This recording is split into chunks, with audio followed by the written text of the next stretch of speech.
গেটে দাঁড়ায় আছে, পেছন থেকে মারেন কেন? প্রতিটা গেটে এমন ভাবে পুলিশ দাঁড়িয়ে আছে যেন 1952 সালের 144 ধারা ভঙ্গ করে আমি ভেতরে আসছি। পুলিশ কিভাবে করে কোন সাহসে ক্যাম্পাসের ভিতরে ঢুকে গ্রেনেড ছুটছে, এটা সাহস তারা পায় কোথায়? শুধু ঢাকা বিশ্ববিদ্যালয়ে না, এটা হচ্ছে পুরো দেশের আন্দোলন, পুরো দেশের সব ইনস্টিটিউশনের সব শিক্ষার্থীর আন্দোলন। আমরা বলবো যে হল ছাড়া নির্দেশ দিলে আপনারা হল ছাড়বেন না, ইনস্টিটিউশন ছাড়া নির্দেশ দিলে ইনস্টিটিউশন ছাড়বেন না।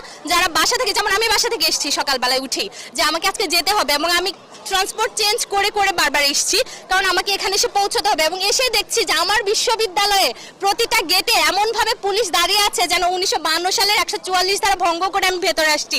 এবং তাদের যে চাহনি, সেই চাহনি ছিল যে কে যাচ্ছে, এবং আমিও তাদের দিকে উল্টো চাহনি দিয়েছি যে ভাই এটা আমার ক্যাম্পাস এবং তুমি এসে দাঁড়িয়েছো আমার ক্যাম্পাসে, আমি আমার ক্যাম্পাসে ঢুকতে পারি। পুলিশ বিজিবি এই সাহস কোথায় পায় ঢাকা বিশ্ববিদ্যালয়ের ভিতরে ঢুকে শিক্ষার্থীদের উদ্দেশ্যে গ্রেনেড ছড়ায়?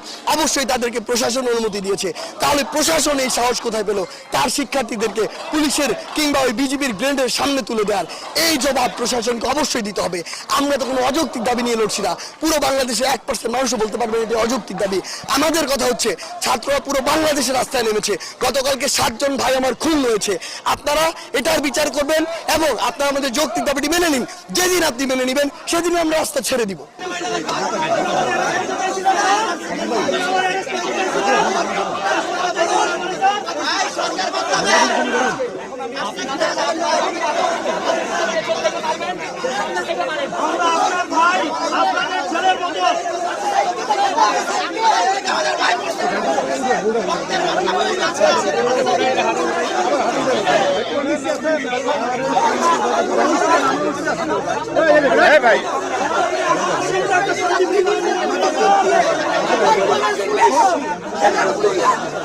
আমাদের ক্যাম্পাসে, আমাদের হলে আমরা কোনো সন্ত্রাসী থাকতে দেবো না, কোনো ছাত্র রাজনীতি থাকতে দেবো না।